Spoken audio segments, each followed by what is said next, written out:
Friends on my YouTube channel alpha mathematics. पिछले video में हम लोगों ने 3x3 कोटि के आव्यूह का एडजॉइंट निकालना सीखा था, लेकिन पिछले वाले वीडियो में जो एडजॉइंट आपको निकालना हम बताए थे 3x3 कोटि का, वह काफ़ी लॉन्ग प्रोसेस से मैंने बताया था। यदि आप लॉन्ग प्रोसेस से बनाएंगे तो जगह भी ज़्यादा लेगा और समय भी आपका ज़्यादा लगेगा। यदि आप चाहें तो जगह और समय दोनों आप बचा सकते हैं, अर्थात उसे आप शॉर्ट में बना सकते हैं। लेकिन इसके लिए उपसारणिक निकालने की क्रिया या सखंड निकालने की क्रिया जो है आपको अपने मन में ही करनी होगी। आइए थोड़ा सा हम लोग देख लेते हैं, समझ लेते हैं कि किस तरह से हम लोग शॉर्ट में भी इसको बना सकते हैं। सबसे पहले हम क्या करेंगे कि इसके प्रत्येक अवयव का उपसारणिक हम अपने मन में निकाल लेंगे।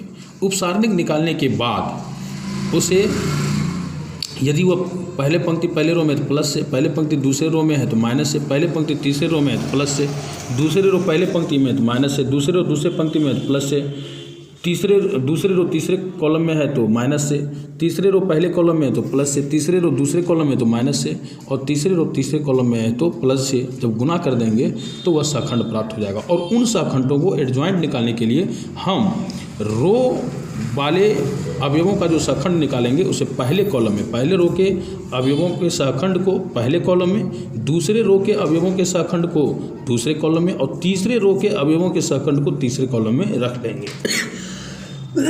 आइए हम लोग देखते हैं कि किस तरह से एडजॉइंट हम लोग काफ़ी शॉर्ट में निकाल सकते हैं। आइए सबसे पहले हम यहाँ 1 का उपसारणिक निकालेंगे। तो मैंने आपको कहा है कि उपसारणिक निकालने के लिए कोई भी अवयव जिस रो और पंक्ति में है उनके सभी अवयवों को लॉक कर देते हैं, और जो शेष अवयव रह जाता है उसे उसका डिटर्मिनेंट वैल्यू निकाल लेते हैं। तो 1 पहले रो पहले कॉलम में है तो पहले रो पहले कॉलम के सभी अवयवों को जब हम लॉक कर देते हैं इस तरह से, तो हमारे पास 0 -2 0 3 प्राप्त होता है। इसका डिटर्मिनेंट वैल्यू निकालने के लिए हम क्या करते हैं, इसको क्रॉस गुना करके घटा देते हैं। तो 0 × 3 करेंगे तो 0 हो जाएगा, 0 × -2 करेंगे तो 0 हो जाएगा, और 0 में 0 को घटा देंगे तो 0 प्राप्त होगा। और चूंकि ये पहले रो पहले कॉलम में, जिससे प्लस से गुना कर देंगे तो क्या प्राप्त हो जाएगा, 0। मतलब 0 को चाहे प्लस से गुना कीजिए या माइनस से गुना कीजिए, कोई फर्क नहीं पड़ता क्योंकि वो न्यूट्रल रहता है। तो यहाँ पर क्या हो जाएगा, 0। इसी तरह से लिख लेंगे पहले रो पहले कॉलम। इसके बाद -1 का हम उपसारणिक निकालेंगे। तो -1 पहले रो दूसरे कॉलम में है तो पहले रो दूसरे कॉलम के अवयवों को जब हम लॉक कर देंगे तो हमारे पास क्या प्राप्त हो जाएगा, तो हमारे पास प्राप्त हो जाएगा 3 1 -2 3। अब इसको क्रॉस कर लेंगे तो 3 तिहाई 9, और 1 × -2 करेंगे तो -2 हो जाएगा, और 9 -2 करेंगे तो माइनस माइनस प्लस हो जाएगा, अर्थात 11 हो जाएगा। इस तरह से 9 आएगा, 3 तिहाई 9, और यहाँ गुना करेंगे तो -2 हो जाएगा, -2 9 -2 निकला, और इसको माइनस कर देंगे तो 9 - +2 बराबर क्या प्राप्त हो जाएगा, 11। अब ये चूंकि पहले रो दूसरे कॉलम में मौजूद है तो इसे माइनस से गुना कर लेंगे तो क्या हो जाएगा, -11, और इसे लिखेंगे कहाँ, तो पहले कॉलम में लिखेंगे और दूसरे रो में, अर्थात यहाँ पर लिख लेंगे, हो जाएगा कितना, -11। अब यदि 2 का उपसारण निकालें तो 2 कहाँ है, पहले रो तीसरे कॉलम में। इसका उपसारणिक कितना हो जाएगा, तो इसके अवयवों को जब हम लॉक कर देते हैं तो हमारे पास क्या प्राप्त होता है, 3 1 0 0। अब यदि इसको हम गुना कर दें 3 × 0 तो 0, और 1 × 0 तो 0, 0 में 0 घटा देंगे तो क्या बच जाएगा, 0। और इसको गुना कितना से करेंगे, तो चूंकि ये पहले रो तीसरे कॉलम में है तो प्लस से गुना करेंगे तो 0 को कोई फर्क नहीं पड़ेगा, लेकिन लिखेंगे कहाँ, तो पहले कॉलम और तीसरे रो में जाकर लिख देंगे यहाँ पर 0। अब यदि आगे बढ़ें तो -3 का निकालेंगे हम उपसारणिक। 3 कहाँ है, दूसरे रो पहले कॉलम में। तो जब हम दूसरे रो पहले कॉलम के सभी अवयवों को लॉक कर देंगे तो हमारे पास क्या प्राप्त हो जाएगा, -1 2 0 3। क्या प्राप्त हो जाएगा, -1 2 0 -3। तो -1 × 3 कर लेंगे तो क्या प्राप्त हो जाएगा, -3, और 0 × -2 कर देंगे तो क्या प्राप्त हो जाएगा, 0, और इसे घटा देंगे तो क्या प्राप्त हो जाएगा, हमारे पास निकलेगा क्या रिजल्ट, -3।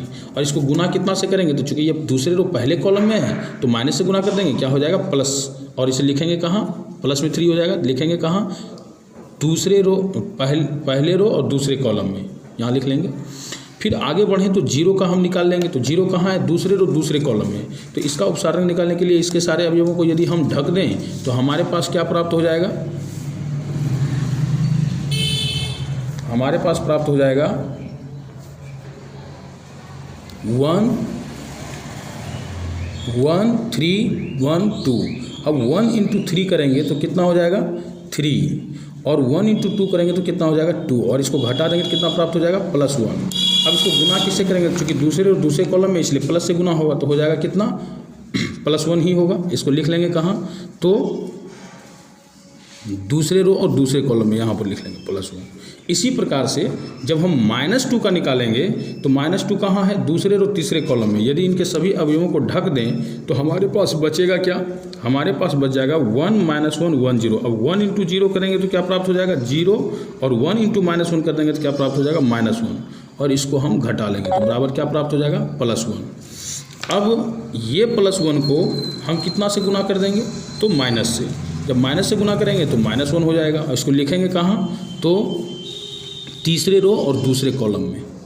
फिर उसी प्रकार से आगे बढ़ें तो यहाँ 1 है, 1 का जब उपसारणिक हम निकालेंगे तो क्योंकि ये तीसरे रो पहले कॉलम में है, इसको इस तरह से लॉक कर देंगे और गुना करेंगे -1 इंटू -2 तो क्या हो जाएगा 2, और 0 इंटू 2 करेंगे तो क्या हो जाएगा 0, और इसको घटा देंगे तो प्राप्त हो जाएगा 2। अब चूंकि ये तीसरे रो पहले कॉलम में, इसलिए इसको प्लस से गुना करेंगे तो क्या हो जाएगा +2, और इसे लिखेंगे कहाँ, तो पहले रो और तीसरे कॉलम में। उसी प्रकार से जब हम 0 का निकालेंगे तो 0 कहाँ है, तीसरे रो दूसरे कॉलम में। यानी तीसरे रो और दूसरे कॉलम के यदि सभी सदस्यों को ढक दिया जाए तो हमारे पास क्या प्राप्त हो जाएगा 1 3 2 -2। तो जब हम इसको गुना कर लेंगे 1 इंटू -2 तो क्या हो जाएगा -2, और 3 इंटू 2 करेंगे तो क्या हो जाएगा 6, और इसे घटा देंगे तो क्या हो जाएगा -8। अब इसको गुना किससे करेंगे, तो माइनस से, क्योंकि ये तीसरे रो दूसरे कॉलम में तो क्या हो जाएगा +8, और इसे लिखेंगे कहाँ, दूसरे रो तीसरे कॉलम में। उसी प्रकार से 3 का यदि हम निकाल लें तो 3 तीसरे और तीसरे कॉलम में है, इसको इस तरह से यदि लॉक कर दिया जाए तो हमारे पास जो अवयव बचेगा वह हो जाएगा कितना 1 -1 3 0। तो 1 इंटू 0 करेंगे तो 0, और 3 इंटू -1 करेंगे तो क्या हो जाएगा -3, और इसको जब घटा देंगे तो हो जाएगा कितना +3। अब ये +3 को कितना से गुना करना है, प्लस से, तो +3 ही रहेगा, और इसको लिख देना है कहाँ, तो तीसरे रो तीसरे कॉलम में। इस तरह से ये जो प्राप्त हुआ यही हमारा एडजॉइंट है। आप एडजॉइंट को एक ही लाइन में इत्मीनान से बना सकते हैं, बस आपको ध्यान यह रखना है कि क्रिया करते वक्त किसी प्रकार की गलती ना करें, अन्यथा आपका आंसर नहीं आएगा। इसलिए ध्यानपूर्वक आप चाहें तो इसे शॉर्ट में भी बना सकते हैं। धन्यवाद।